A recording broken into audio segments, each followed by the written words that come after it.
Thank you.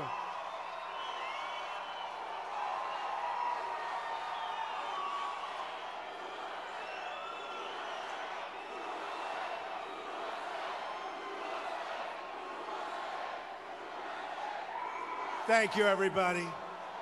So when I started 18 months ago, I told my first crowd in Wisconsin that we're going to come back here someday and we are going to say Merry Christmas again. Merry Christmas. So Merry Christmas, everyone. Happy New Year, but Merry Christmas. And I'm here today for one main reason, to say thank you to the people of Wisconsin. Incredible people. And you know, a wonderful thing, because now after millions and millions of dollars were wasted and countless hours were spent, the recount vote has come back.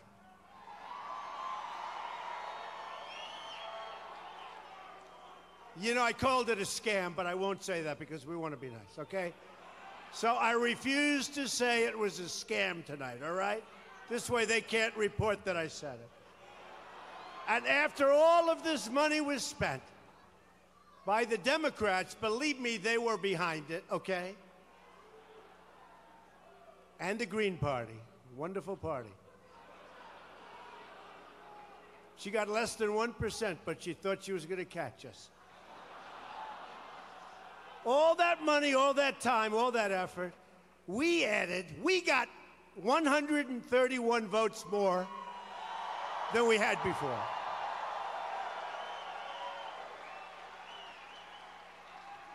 I think it was worth it. Well, they spent $3.5 million, $4 million for 131 votes. That's okay. Tells you how important every single vote in America is, right? We won Wisconsin for the first time since 1984, 32 years ago. You went out and you pounded the pavement, organized your fellow citizens, and propelled to victory a grassroots movement, the likes of which the world has never seen before. Now, all over the world they're talking about this, and they're now comparing what is happening in other places, faraway places, with what happened here. So, and Brexit now is sort of a small version of what we did. But I predicted Brexit. And when I predicted Brexit, they all said, he doesn't know what he's talking about. And when it happened, they refused to acknowledge that I predicted it, which is standard. I will never forget you, and I will never, ever stop fighting for you, okay? Never.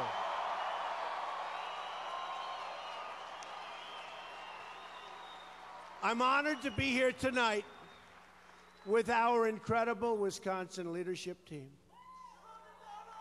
Sheriff David Clark, where are these people? Sheriff Clark. Senator Ron Johnson, come from behind.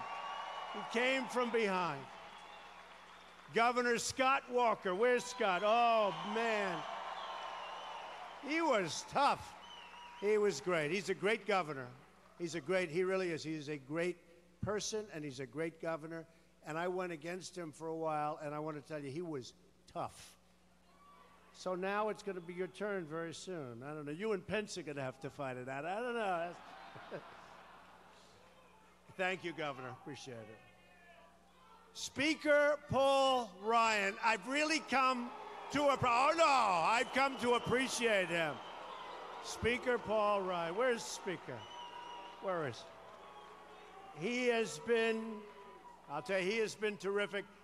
And you know, honestly, he's like a fine wine. Every day goes by, I get to appreciate his genius more and more. Now, if he ever goes against me, I'm not going to say that, okay? He's a great guy, and we have some amazing things in store. And we're going to work on taxes. We're going to work on Obamacare. We're going to work on things. and he's going to lead the way. So thank you. So we're going to work on the wall, Paul.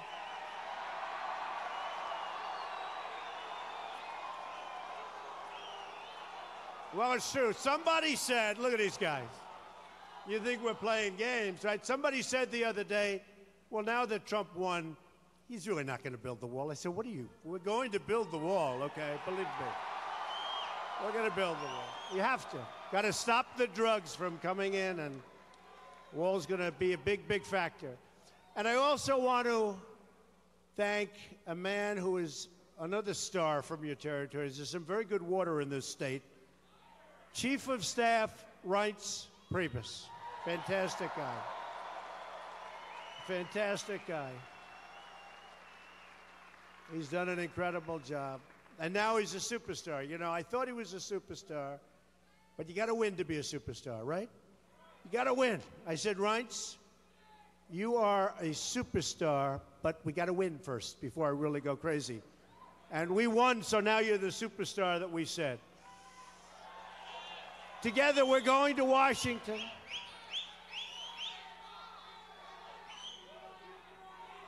Whoop. Whoop. Are you okay?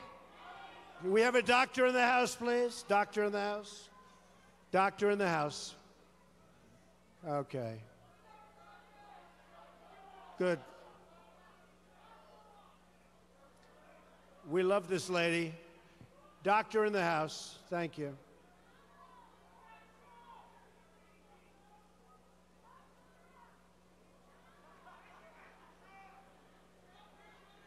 We love this lady. We love everybody. We love everybody. That woman who I've seen before is terrific. Make sure she's perfect. Make sure she's okay. Okay, take your time. We have time, right? We have time.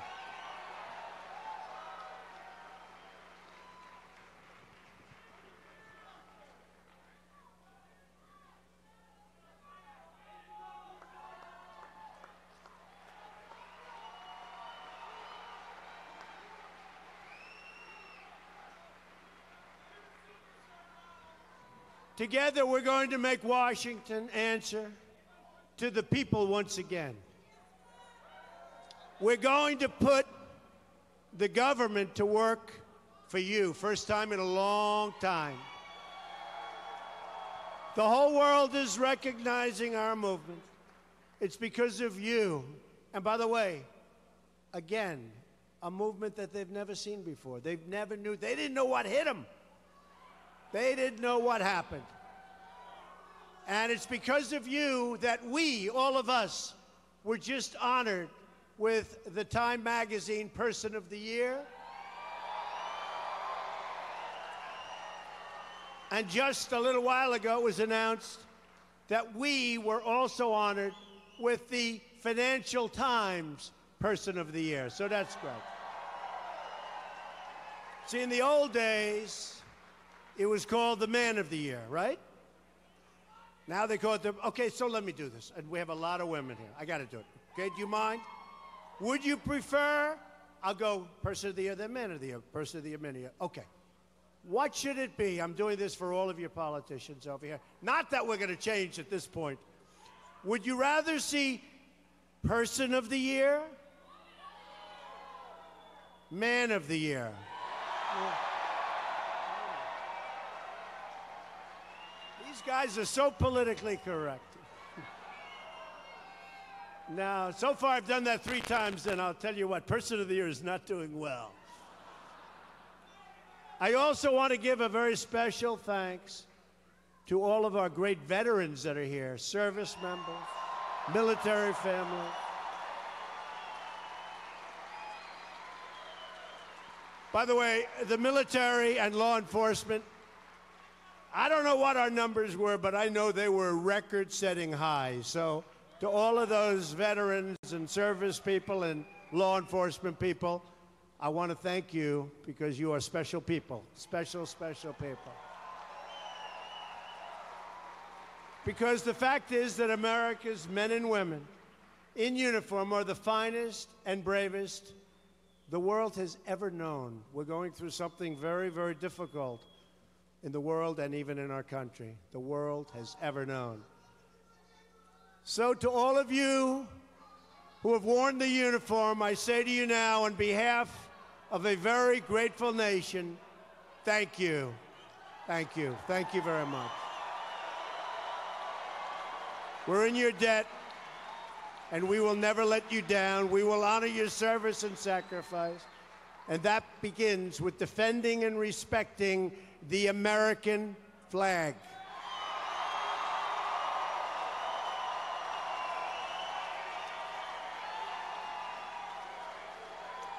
And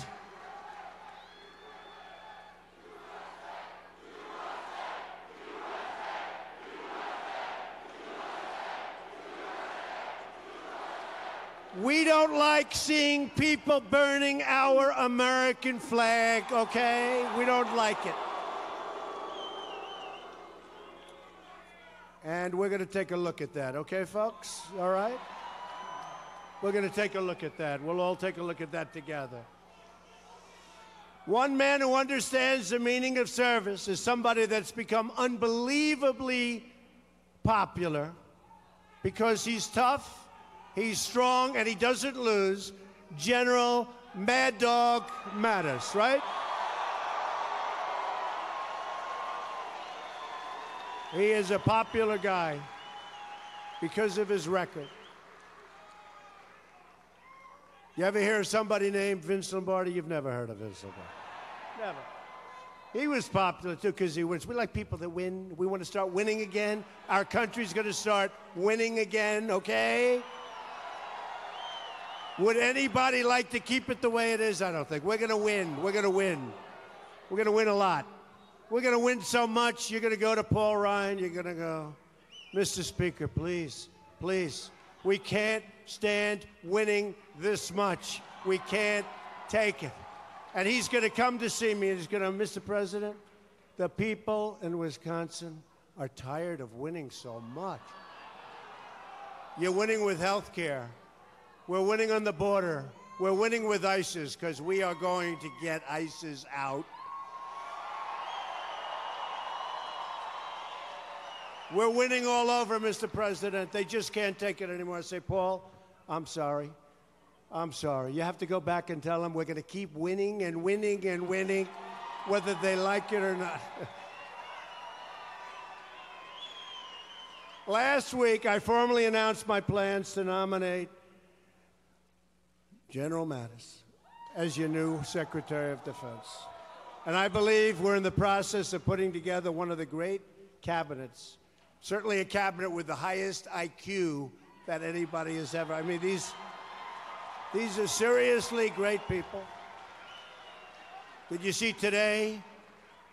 The president of Goldman Sachs. This is the president of, that's big stuff.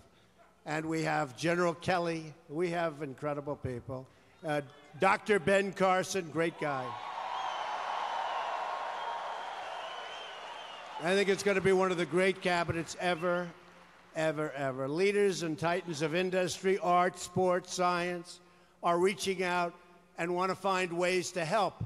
I mean, today, as an example, in my office, the great Jim Brown, right? Jim Brown.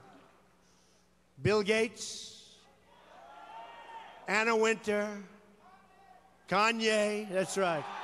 Right, I like Kanye. Ray Lewis. We've had so many people, they come up and they want to be a part of what we're doing, and we want to use everybody. We want to use all of the brain power because we're going to bring us back. We're going to be not only great, we're going to be greater than ever before. You watch. You watch. And tomorrow, coming up to the office, the true giants of Silicon Valley. We're going to talk about how to grow jobs. We're going to talk about how they can stay on top. We're going to talk about a lot of great things, but the real giants are coming up tomorrow, so it's going to be great. Today, I announced my plans to nominate Rex Tillerson, right? The Chief Executive Officer and Chairman of ExxonMobil, to be the next Secretary of State. Rex is one of the greatest and most skilled global business leaders of our time, made some of the greatest deals ever made in the oil industry or any industry, a great diplomat, a strong man, a tough man, a man who's already earned an avalanche of endorsements and growing praise from our nation's top leaders, including Condoleezza Rice, Bob Gates, James Baker, Dick Cheney, Majority Leader Mitch McConnell, and so many more. And people are looking at this resume, and honestly, they've never seen a resume like this before. Rex will be a fierce advocate for America's interests around the world and has the insights and talents necessary to help reverse years of foreign policy blunders and disasters. Blunders and disasters. Very excited about Rex. And you know, Rex is friendly with many of the leaders in the world that we don't get along with. And some people don't like that. They don't want him to be friendly. That's why I'm doing the deal with Rex, because I like what this is all about. And we're going to have somebody that's going to be very special. America has been caught in a cycle of failed interventions that have weakened our security and undermined totally our stability. We've spent $6 trillion in the Middle East. $6 trillion. You know what that is? We could have rebuilt our country 3 times.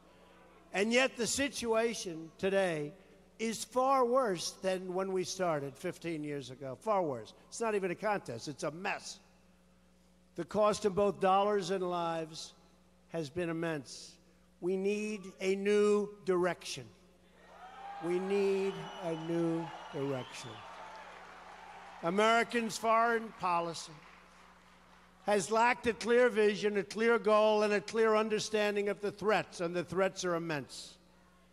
Instead of jumping recklessly from one intervention to another, my administration will build a long-term strategy for stability, prosperity, peace, and rebuilding our own country, folks. We're going to rebuild our country. We need it. That strategy will be guided by our values, our principles, and our patriotism.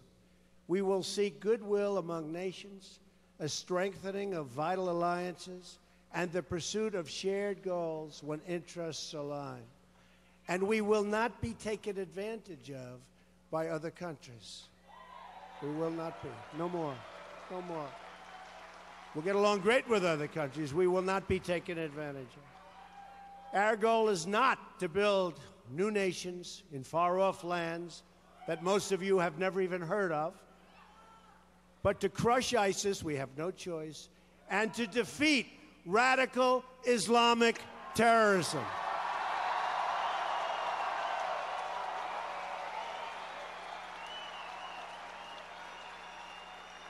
My administration, with the help of Paul and Ron and everybody, will also rebuild our badly depleted military and take care of our great veterans the way they should have been taken care of for a long time.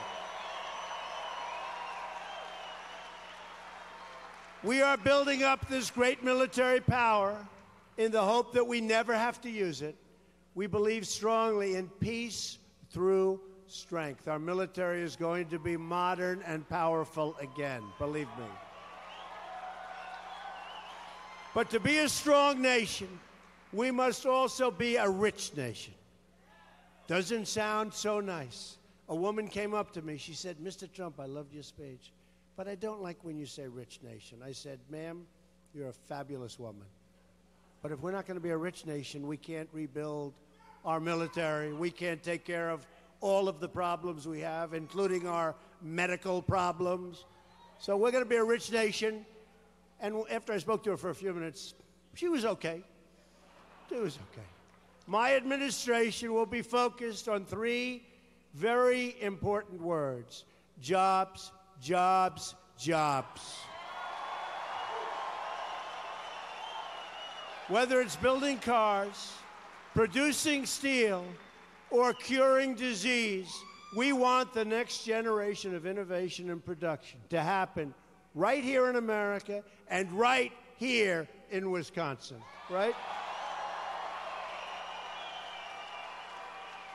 First on taxes. This is where we really need Paul.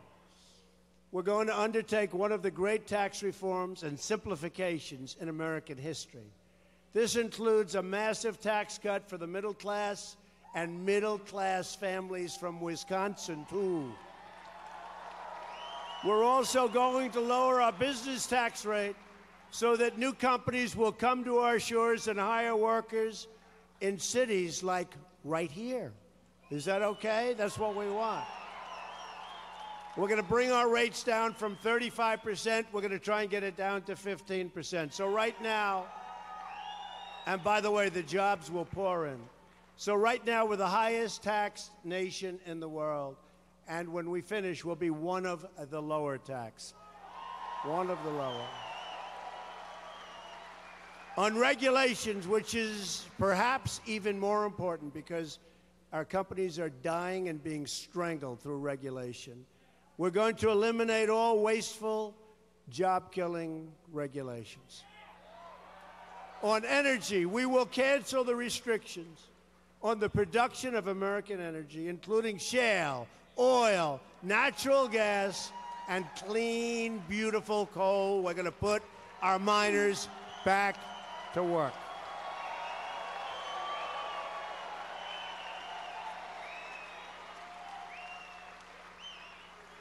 On infrastructure, I will ask Congress to pass legislation that produces $1 trillion of new investment in America's crumbling infrastructure, and it is crumbling.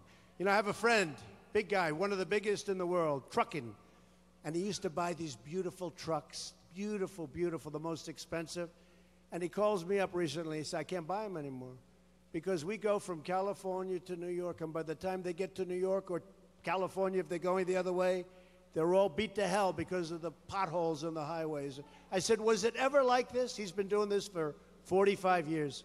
He said, it's never been like this. So we have to fix our infrastructure. We have no choice. And we're going to put our people back to work in the process. It's time to help get Americans off of welfare and back into the labor market. Rebuilding this country with American hands and with American workers. My administration will follow two simple rules.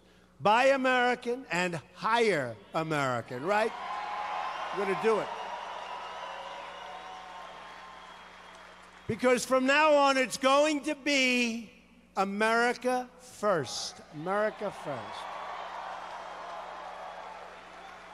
I look at some of these deals we make and some of the treaties and some of everything, and I say, I think these people were thinking about the other nations. I honestly do. I say it's impossible for this to happen. Either that or campaign contributions were magnificent with people. But they're so bad, the deals are so bad, so disgraceful, that I actually think they're putting other countries ahead of our own. On trade, we are now, you people don't stop.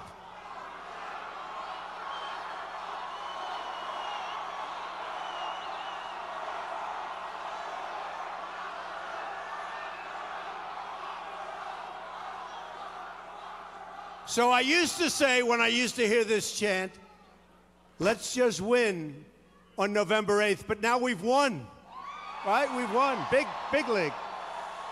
So anyway, you people, I'll tell you, tough people in Wisconsin, fellas. Right, Governor? Tough? On trade, we're now running a nearly $800 billion annual trade deficit. I say, who makes these deals? Who? Now think of it. I have friends in here that are business people. Who makes these deals? $800 billion. America has lost 1/3 of our manufacturing jobs since NAFTA. We've lost 70,000 factories. Think of it, 70,000. It's like, doesn't even sound like it's possible. And I know it's right because I've said it for the last month and a half, and they never corrected me, so it has to be. Because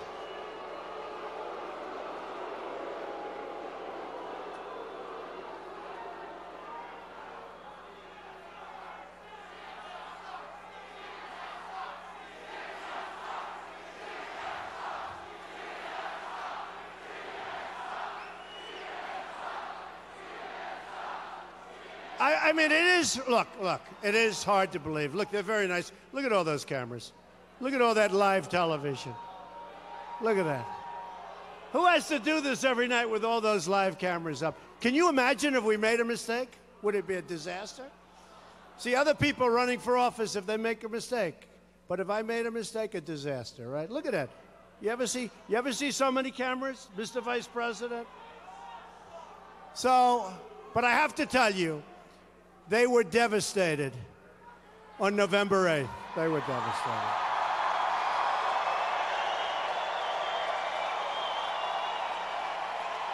They were devastated.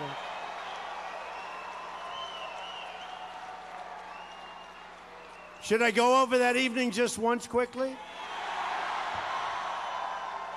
So, it began with phony exit polls.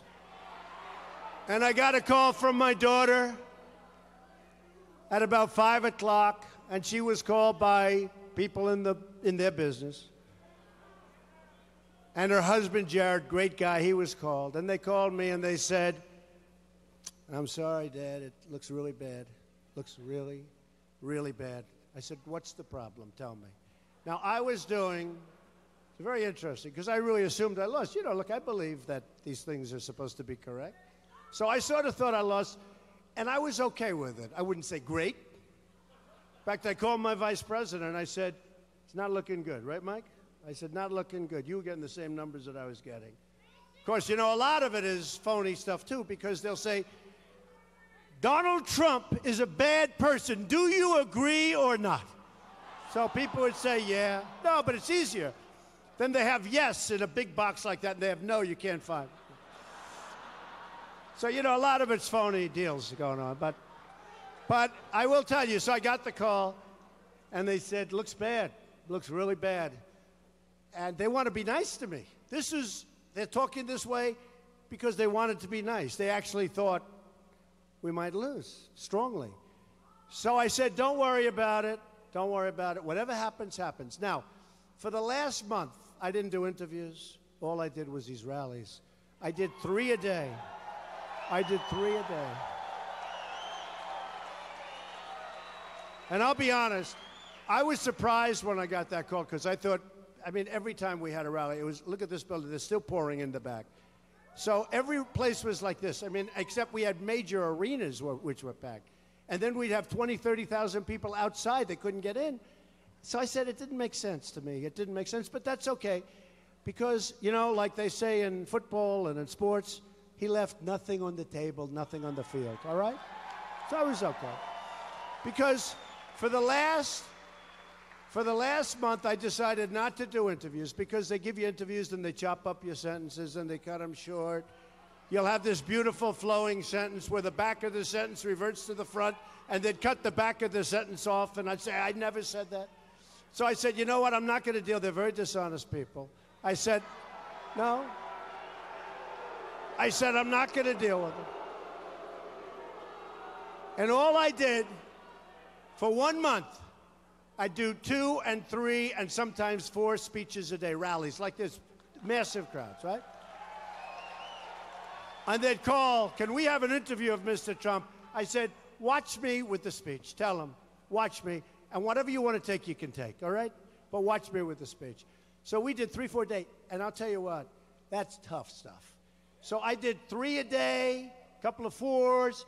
And I always had in mind the last 2 days and even the last 3. But on the last 3, or the third, I was going to do 5. And then I was going to do 6 and 6. Now, when you do 6 speeches where you have 10, 15, 20, 25, even 30,000 people, that's not so easy, okay? Good stamina, high energy. Do you agree? High energy. High energy.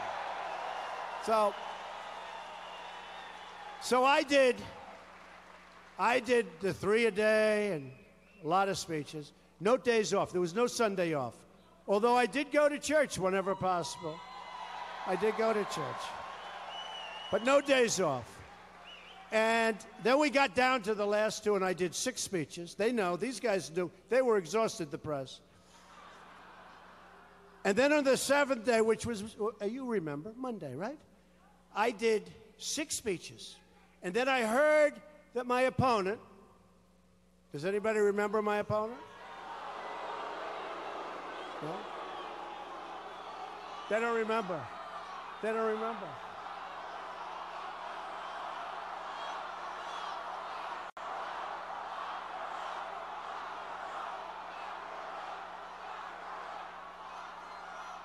Governor, these people are brutal.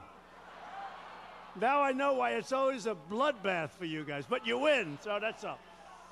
But I heard, so I did 6, right? 6 on Sunday. And then Monday comes along and I did 6. And about 3 hours before the final speech, I'm saying, oh boy, I don't have to, this is it. And this was it. Started 16 months before, coming down the escalator, right? Said a lot of things. We talked about illegal immigration, turned out to be right. We talked about trade, turned out to be right. I said a lot of things. But we did 6 speeches, and then I heard that Hillary was going with her husband and with President Obama, who, by the way, has been very nice, and his wife has been very, very nice.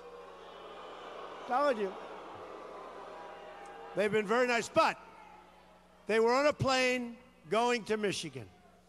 And I said, whoa, whoa, and that was not a planned trip. And, you know, they spent $2 billion, so you don't get credit for this. I spent a tiny fraction of what they spent. In the old days, if you spent less money and won, you got credit for it. Nowadays, whoever spends the most money, it doesn't make sense. But we spent a lot less money. We spent a fraction of what they spent. And they had unlimited money, so that meant to me they did a poll. We didn't, because why should I spend a lot of money for a poll, right? When the newspapers give you polls every single day, right? These pollsters. So they spent a lot of money. They found out, obviously, trouble in Michigan because they had an unscheduled trip to Michigan. So they went to Michigan, did not have a good crowd. And I said at 6 o'clock that afternoon, I said, let's go to Michigan. Now, by the time I finished in New Hampshire, it was already like 9:30 or 10 o'clock. I said, let's go to Michigan. And my people said, are you crazy? You just did 6 majors. I said, I don't care. This is the presidency, right? This is the presidency.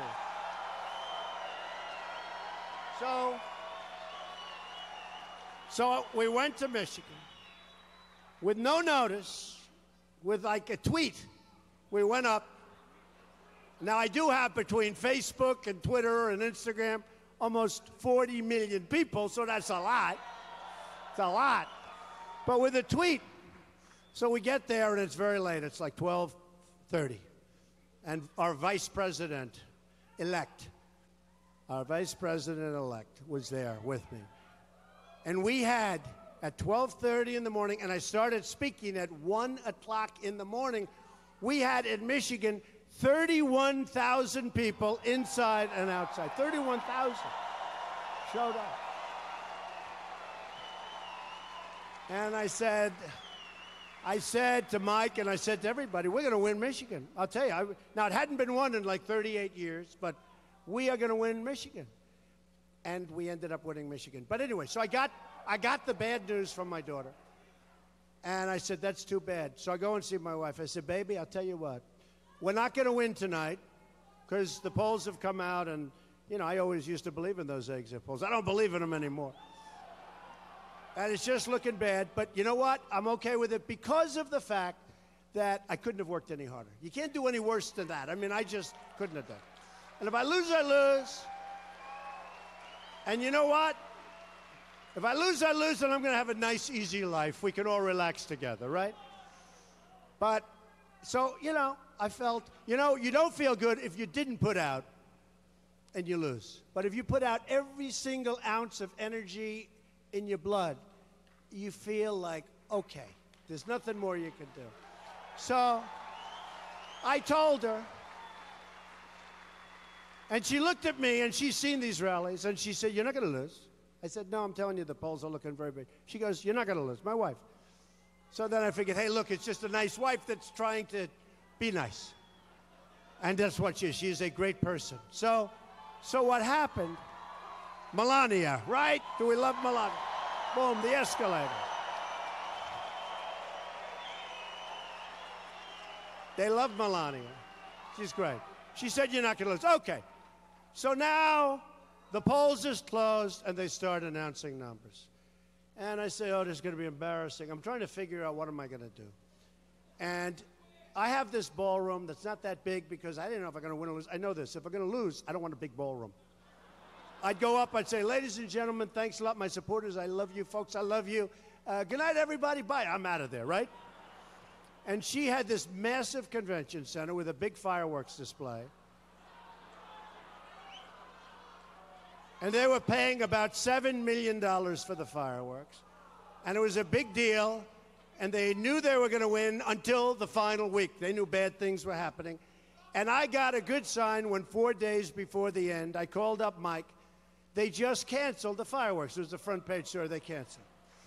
Now, usually you cancel fireworks because you don't want fireworks if you're going to lose, right? Did anybody ever use fireworks if they're going to lose? Governor, in the history of elections, if you lose, you don't set off fireworks, right? So they canceled their beautiful Grucci fireworks. And I wanted to be a wise guy, so I offered them 5 cents on the dollar for their fireworks, okay? I did. We never heard back. No, we never heard back. We never heard back. So anyway, but that was a good sign. Do you agree? So anyway. So I figured it's election night. I figured we're going to lose. But, you know, hey, this is sort of cool. I never did this stuff before. Hey, by the way, did we all do a good job together, right? It's a movement. It's a movement. So then the real numbers started coming. And we started with, like, Ohio. And I was expected to win Ohio by 2 points or 3 points. When I say I'm talking about the two of us and us, all of us. So it comes in. We have breaking news. Donald Trump has won Ohio in a massive number. Right? We won Ohio very close to 10%. So the 2% or 3% was now close to 10%. I said, that's good. Then we have breaking news. Donald Trump has won the great state of Iowa. I said, whoa. And that was supposed to be close. We were up a little bit in the polls, like 1 point. We won it by more than 10 points, right? And I'm saying, this is a little different than these exit polls. What's going on? Because the exit polls had me tied in Ohio. Then they were getting a little bit like, they were surprised by the numbers, right? You know, these people that are standing back there. 2, 3 of them I see. 3 of them. I see 3 of them, and 4 of them I think are hiding in the back. They're in the... So then they go to Florida. And they're doing pretty well in Florida. Unfortunately, they forgot to count our votes. So all of a sudden, they get to areas that we just dominated. And we're sort of tied. And we haven't gotten to the Panhandle yet. She loves the I love the Panhandle, too. And they told one of the networks they were interviewing, yes, we feel very good about Florida. Florida is going to be ours. And North Carolina will be ours. That's the firewall, North Carolina. Ladies and gentlemen, we have breaking news. Donald Trump has won the state of Florida. Right? Now, they spent 10 to 1 in North Carolina. I love that state. We won South Carolina easily, but North Carolina was supposed to be something that's very hard to win, right? Very, very hard to win. Ladies and gentlemen, we have breaking news. And you see these people, they're going like, oh, one of the networks was going, ladies and gentlemen, we have breaking news, Donald Trump. They're like in a state of absolute, like they're getting sick.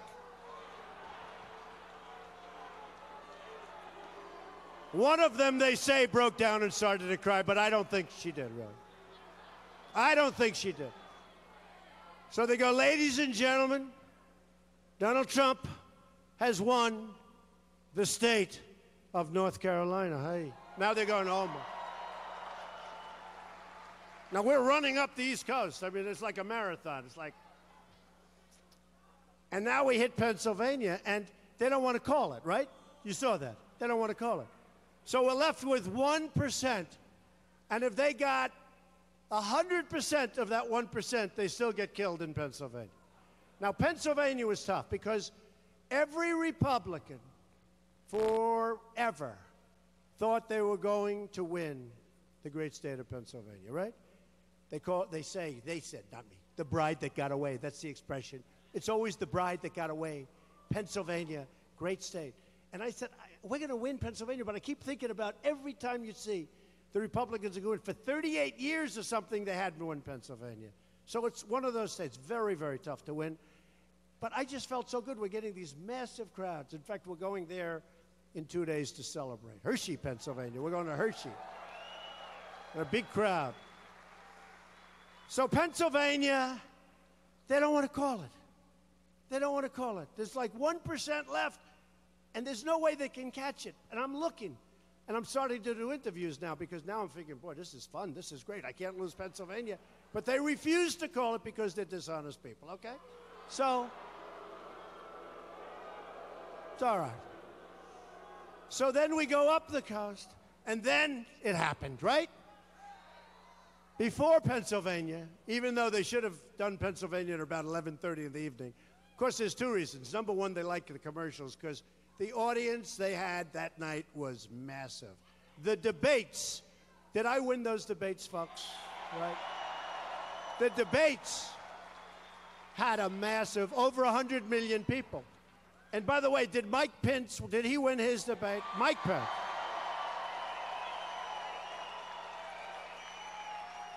That wasn't even a contest. In fact, Mike, it actually got boring. That was not even a contest. So then it happened, folks, out of nowhere. Oh, and they got sick to, they were like, he was throwing up. You know, with the map being, boy, that map was getting red as hell. That map was bleeding red. Florida, South Carolina. And before that, remember, Texas. They said, for 3 months, Texas is in play. Texas, that means we're like even. And Republicans win Texas. Even if you're a lousy candidate, you win Texas.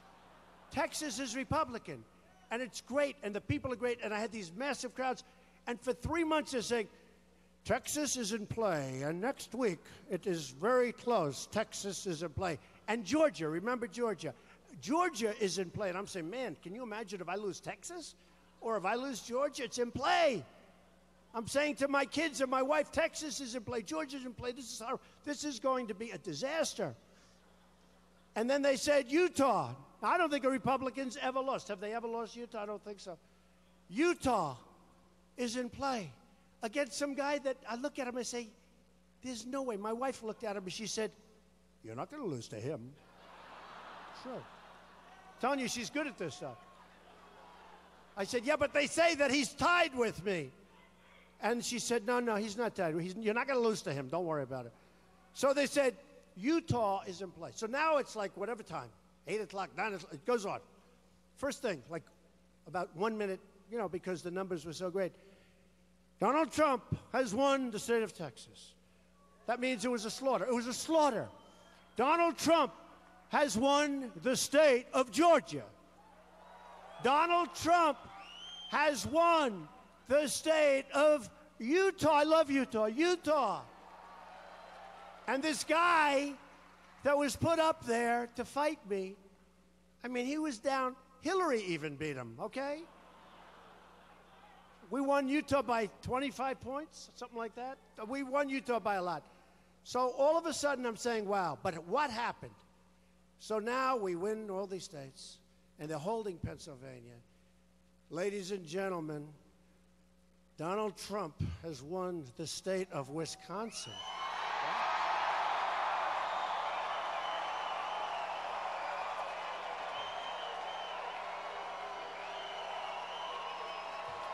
Right? Donald Trump.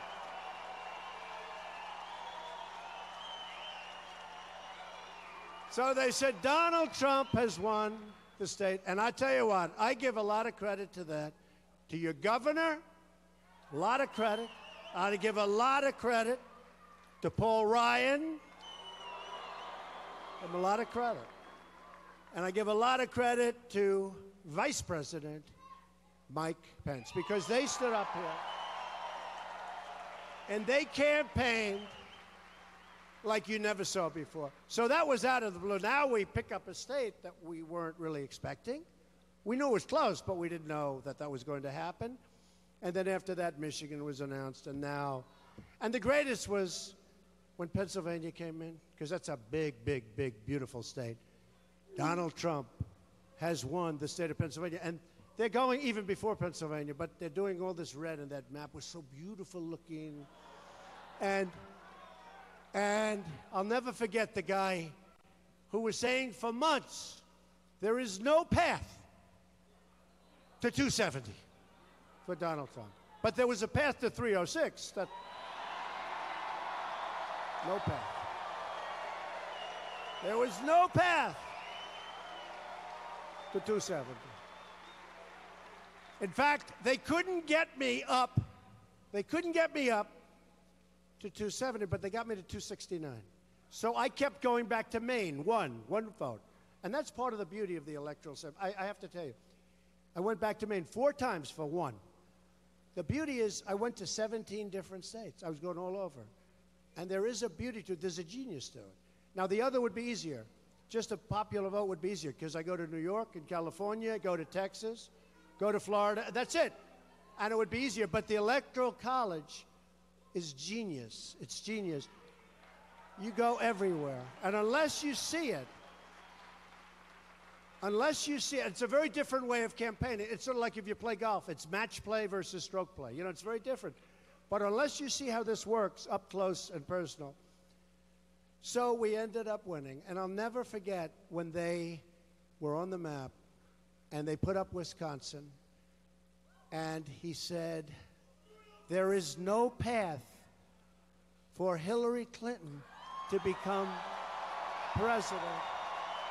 Donald Trump is your next president of the United States. Because of you. So I want to thank the people of Wisconsin. You're incredible people. You're incredible people. Really do. And I can tell you this. We are going to work so hard for you. We're going to work so hard. We're going to have the best people in the world. And you see the people we're getting. If you don't mind, we won't be totally politically correct. If you don't mind, okay? Is that all right? All right. We are going to work so hard for you. And we're going to bring back your jobs.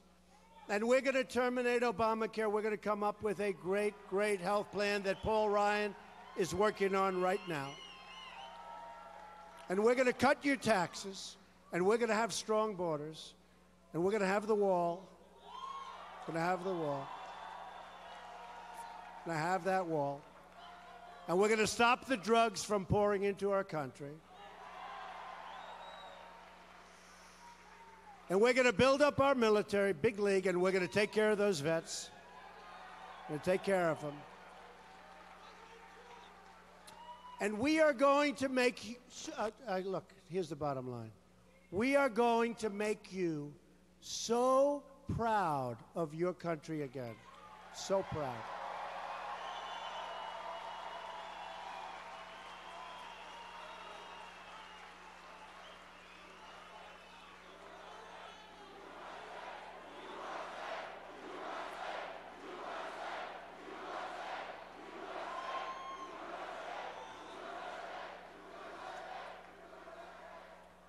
We are never, ever going to let you down. We are never going to let you down. Believe me, and I'm saying this from the heart, this is me to you. This is not reading anything, no speeches, no nothing. This is me to you. I say it to the heart, and maybe even more so. I know how hard you worked in this state, and my people were so incredible in this state, the people that got out the vote, and they said they didn't even have to work to get out the vote. It's so incredible. So we're never going to let you down, Wisconsin. And I just want to tell you, in the truest sense of the words, it's a theme that we started right from the beginning. We're going to make America strong again. We're going to make America powerful again. We're going to make America rich again, wealthy again. We are going to make America great again. So I want to thank you, Wisconsin. God bless you. Merry Christmas. Merry Christmas. God bless you. Thank you, Wisconsin. Thank you. Thank you.